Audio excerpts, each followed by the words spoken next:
Hello mga Inday, good morning! Isang nakakalokang morning. Good morning pa ba ngayon? Ay, afternoon na pala. Morning dyan sa Pinas ngayon. Ay, mga 8 days or 9 days din ako hindi nakapag-drive.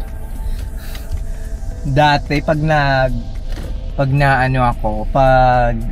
na-stop ako ng mga isang linggo, parang feeling ko hindi na ako marunong mag-drive, charis. Pero ngayon, parang okay na, maski pa paano. Charis, nairaraos naman. Hindi naman ako yung parang sobrang galing. Tama lang, charis. Shalak. Ayan.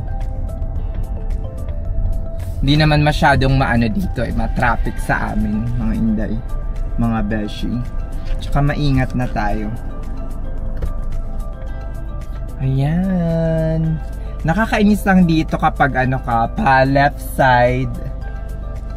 Medyo nakakabuisit. Tapos kung magsisignal yung iba, is parang late na siya. O, diba? Nakakaloka. Yung parang mag-signal ka, at least siguro yung malayo-layo pa sa turning point mo. Hindi naman yung parang signal tapos ikot agad. Kawawa naman yung mga nag-aantay, charis. Nang akala ay didiretso ka pala. Eh, hindi ka pala didiretso. Magte-turning ka. Diba? Ayun, kagaya nito, hindi makapag-antay sa daraan, turn agad. Maski may padiretso. Mga tao talaga dahil walang disiplina.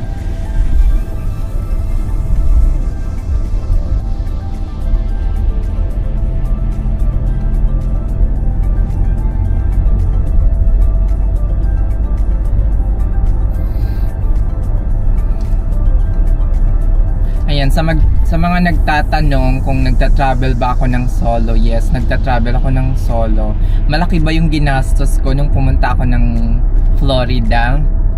Well, supposed to be dapat malaki yung gagastusin ko. Kaso dahil medyo mura yung mga hotel, tapos hindi naman siya mura, parang free, na-book ko siya through points. Lalo na yung last 4 nights ko doon, points lang yung ginamit ko. Medyo ma-traffic ngayon na. Tapos syempre, nakita nyo naman sa mga vlog ko,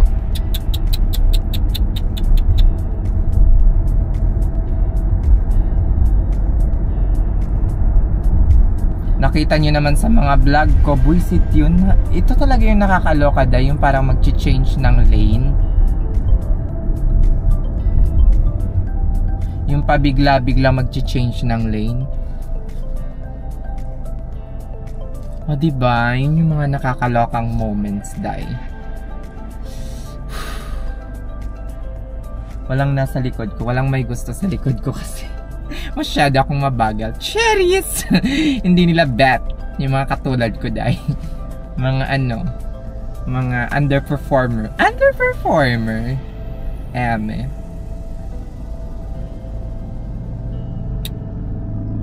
Ayan, green light, red light.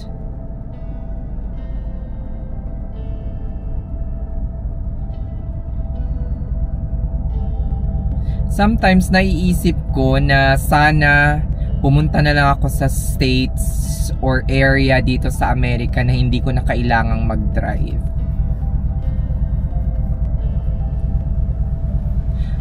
Pero sometimes, isang skills na naman ang aking natutunan nung nag-migrate ako dito sa Amerika. Kasi wala talagang kaalam-alam ang lola niyo sa pagdadrive bago ako napunta dito. I mean, sakto la. Hindi naman sakto, wala talagang alam dahil kasi never ako nakahawak or nakapag-drive ng kotse or makakapag-drive ng kotse kung hindi ako pumunta dito sa Jamaica. Talking about travel pala mga Inday, sana yung mga Conars natin na nandito na sa Amerika ay nakakapag-travel din once in a while.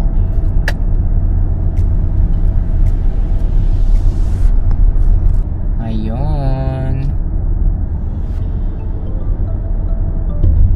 Yan ang nasa likod. Ayun. Na-capture kayo yung sinasabi ko na ano, diba? Sana mga Conars, kung nandito na kayo sa Jamaica ay nakakapag-travel kayo once in a while kahit hindi man makauwi ng Pilipinas or go somewhere else na very far. At least nakakapunta kayo sa mga out of the states, relax ang inyong sarili lalo na kung kayo ay single. Diba? Kailangan natin ng pahinga. Okay, not just physically but mentally and emotionally. Diba? Dapat nakakapag-rest tayo.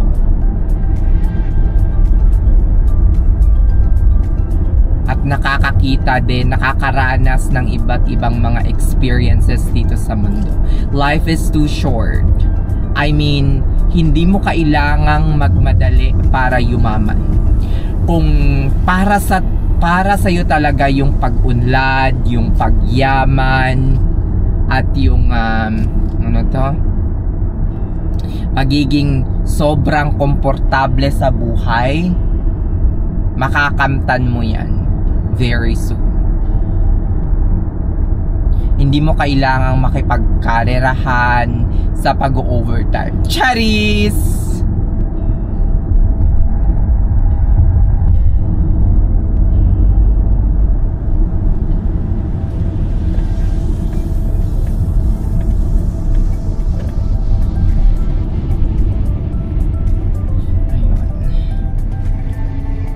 Ay, buti na lang may huminto doon at nakasingit ako sa right lane.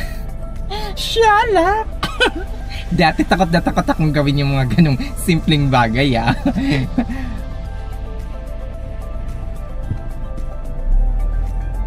Pero ngayon, siyalak na ang lola niyo. Siyempre, more than a year na tayong nagda-drive. Medyo may ano na tayo. Confidence ng onte. Confidence sa hindi yabang. Ano yung iba kasi yabang? Charis, joke lang yun. Mapabash na naman ako, day. Dito ako nag-gym. Siguro mga 5 minutes away from my apartment. Hindi ko alam kung merong mas malapit doon. May mas malapit ata na Planet Fitness. Kaso wala. Dito ko na-feel kasi masasarap yung mga nag-gym dito eh. Charis! Doon sa Planet Fitness walang wala masyado. Charis! Nag-survey ng mga gwapo at maskulada dito sa Amerika. Dito kasi ako nakapagpa-member. At dati, malapit kasi dito yung tinitirahan ko. Like malapit dito yung Van Buren Apartments. Na mura. Nasabi ko sa inyong mura. Pero nung kinento ko iyon sa aming pharmacist, ang sabi sa akin ay doon nakatira yung yaya namin nung maliit pa kami. What the fuck? Mumurahin, nakakaloka. Sabi niya ganun sa akin, buti na lang lumipat ka ng anong tawag dito? Buti na lang, sabi niya sa akin, buti na lang lumipat ka ng catering. Kasi hindi magandang lugar yon. Cherries!